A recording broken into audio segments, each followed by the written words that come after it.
Halo anak-anak, bertemu kembali kita hari ini Rabu 21 Juli 2021.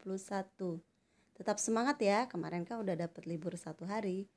Baiklah, sebelum memulai pelajaran, marilah kita berdoa menurut agama dan kepercayaan kita masing-masing, supaya pembelajaran kita hari ini dapat berjalan dengan baik. Berdoa, mulai. Selesai.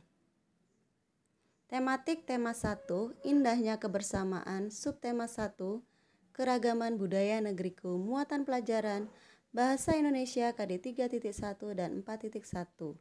Gagasan pokok dan gagasan pendukung.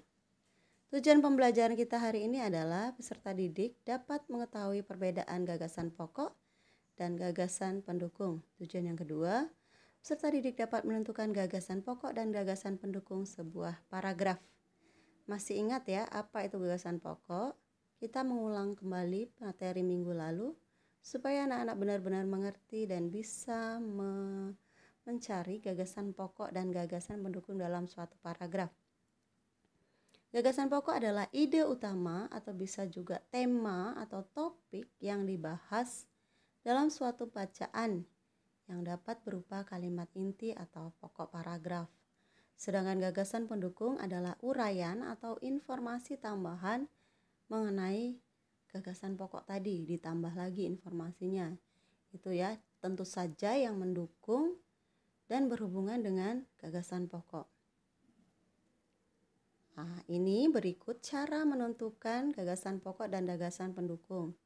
Ini juga sudah ada di materi Rabu lalu, tapi kita akan ulangi lagi sehingga anak-anak bisa benar-benar paham. Yang pertama, bacalah teks dengan cermat. Yang kedua, cermati kalimat pertama hingga kalimat terakhir pada setiap paragraf. Yang ketiga, tentukan kalimat utama dan kalimat penjelas dalam suatu paragraf. Contoh, ada sebuah paragraf mengenai liburan Tasya. Kita baca ya.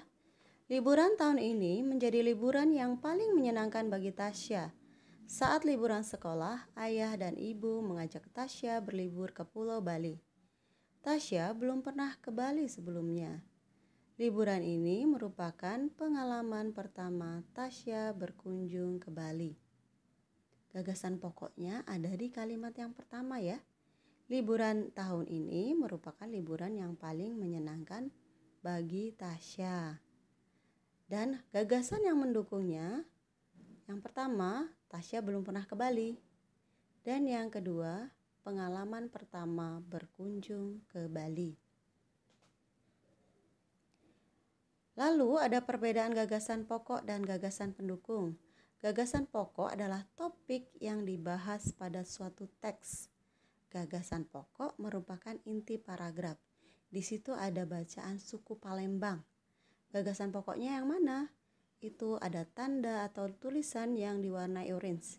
Suku Palembang menggunakan bahasa asli Palembang. Ya. Lalu gagasan pokoknya yang mana? Gagasan pokoknya adalah merupakan uraian atau informasi tambahan pada suatu teks. Atau dengan nama lain disebut gagasan pendukung. Gagasan pendukung adalah penjabaran atau penjelasan dari gagasan pokok. Gagasan pendukungnya banyak ya. Bahasa asli Palembang tadi ada 2 tingkatannya. Namanya bakso Palembang alus dan bakso Palembang sari-sari. Lalu ada lagi penggunaannya kapan? Ada yang digunakan untuk pemuka masyarakat atau orang yang dihormati. Dan bakso Palembang sari-sari digunakan saat melakukan percakapan sehari-hari. Atau dari teks suku Palembang tadi, kita bisa tulis gagasan pokoknya adalah bahasa yang digunakan oleh suku Palembang. Itu. Lalu gagasan pendukungnya dijelaskan tadi ada 2 tingkatan bahasa Palembang, yaitu bahasa halus dan bahasa sehari-hari. Yang kedua, penggunaan bahasa Palembang. Memang untuk kalimat atau gagasan pendukung bisa dijabarkan dalam kalimat yang panjang. Tapi untuk menentukan gagasan pendukungnya dalam bentuk seperti ini ya, lebih simpel, kita bisa pendekkan kalimatnya.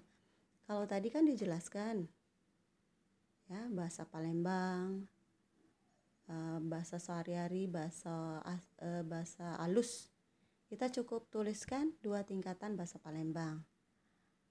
Lalu penggunaan bahasa Palembang tadi dijelaskan. Bahasa Palembang yang halus digunakan untuk siapa? Dalam penulisan gagasan pendukung kita bisa simpelkan bahasanya, pendekkan, yaitu menjadi penggunaan bahasa Palembang. Begitu saja, udah benar ya. Baiklah, kita lanjutkan. Ini tugasmu hari ini, ada 3 soal ya. Silakan kerjakan di buku nomor 3. Mudah-mudahan penjelasan ibu kali ini bisa anak-anak pahami ya. Ini soal 1-2 itu soal menjawab singkat. Yang ketiga, anak-anak menentukan gagasan pokok dan gagasan pendukung.